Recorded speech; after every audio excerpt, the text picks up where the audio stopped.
गुलामी की जंजीरें नहीं तोड़ेंगे, इकबाल का शाहीन नहीं बन सकते, अब बड़े काम नहीं कर सकते। आप आपकी परवाज दूसरे इंसानों से ऊपर नहीं जा सकती। और एक मुझे जो मौलाना रूमी की बात मैं हमेशा अपने नौजवानों को बताता हूं, मौलाना रूमी कहते हैं कि जब अल्लाह ने तुम्हें पर दिए हैं तो चूंटियों की तरह जमीन पे क्यों रेंग रहे हो। इन अदर वर्ड्स, अल्लाह ने इंसान को अशरफुल मखलूकात बनाया है, सबसे अजीम मखलूक।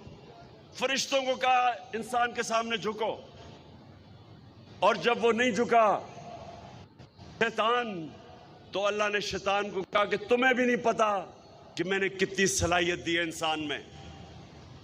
कहने का मकसद ये है कि हम सबको अल्लाह ने पर दिए हुए हैं। हमारी परवाज ऊपर जा ही नहीं सकती जब तक हम आज़ाद नहीं होते। और आज़ादी, जो मैं हकीकी आज़ादी की बात करता हूं, एक तो अंग्रेज की गुलामी थी, उससे तो कुर्बानियां दे के और हमारे ग्रेट लीडर कायदे आज़म ने निकाल दिया। लेकिन अभी दूसरी गुलामी है जिसे न्यू कॉलोनियलिज्म कहते हैं। आपको फतह किए बगैर आपको गुलाम बना देते हैं, आपको कंट्रोल करते हैं, आपको हुक्म दिया जाता है। इस इंपोर्टेड हुकूमत को हुक्म दिया जाता है कि रूस से तेल नहीं लेना। हिंदुस्तान हमारे साथ आजाद हुआ था, वो 40% कम कीमत पे रूस से तेल ले रहा है। अमेरिका का स्ट्रेटेजिक एलाय है, उसके बावजूद तेल ले रहा है।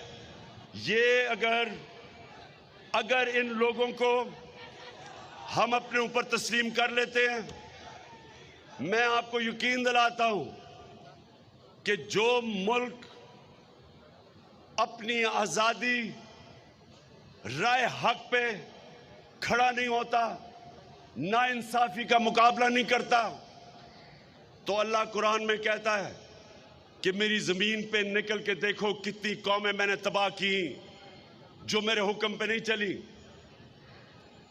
कौमें रहती नहीं हैं। मेरी ज़िंदगी के अंदर पाकिस्तान टूटा, हमने ईस्ट पाकिस्तान से इंसाफ नहीं किया। हमने उनको जिस तरह रखा, ईस्ट पाकिस्तान में यूनानिमस थी वोट 1947 में पाकिस्तान में शामिल होने की। 99% ईस्ट पाकिस्तान के लोगों ने पाकिस्तान के लिए वोट दी थी।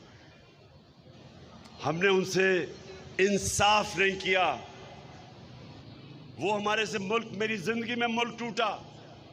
यहां डील्स होती हैं चोरों के साथ, एनआरओ दिया जाता है चोरों को, इसलिए चोरी खत्म नहीं होती, इसलिए मुल्क आगे नहीं बढ़ सकता, इसलिए मनी लॉन्ड्रिंग रुक नहीं सकती।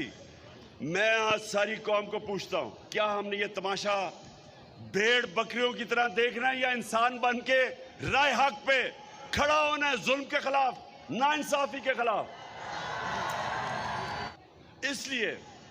इसलिए आज सबको गवर्नमेंट कॉलेज, देखिए आप नौजवान हैं, गर्मी में आप बैठे हुए मैं देख रहा हूं, इसलिए मैं सिर्फ आखिर में बात ये ख़त्म करता हूं कि जो कौम हक और सच पे नहीं खड़ी होती वो कौम का मुस्तकबिल नहीं होता। जो कौम अमर बिल मरूफ, अल्लाह का हुक्म है कि अच्छाई के साथ खड़े और बुराई के खिलाफ खड़े हो, जब एक कौम में अच्छे और बुराई की तमीज़ ख़त्म होती है, कौम मर जाती है।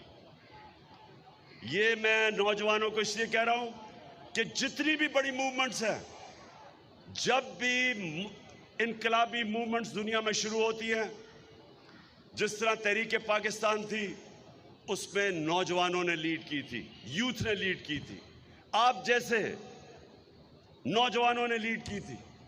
ये जो अब हकीकी आज़ादी की तहरीक है, मैं अपने सारे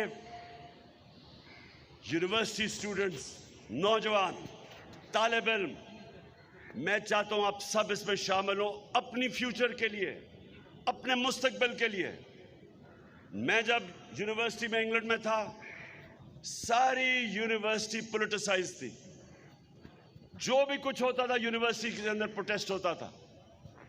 ये जो वियतनाम के अगेंस्ट मूवमेंट चली थी, एंटी वॉर, यूनिवर्सिटीज में चली थी।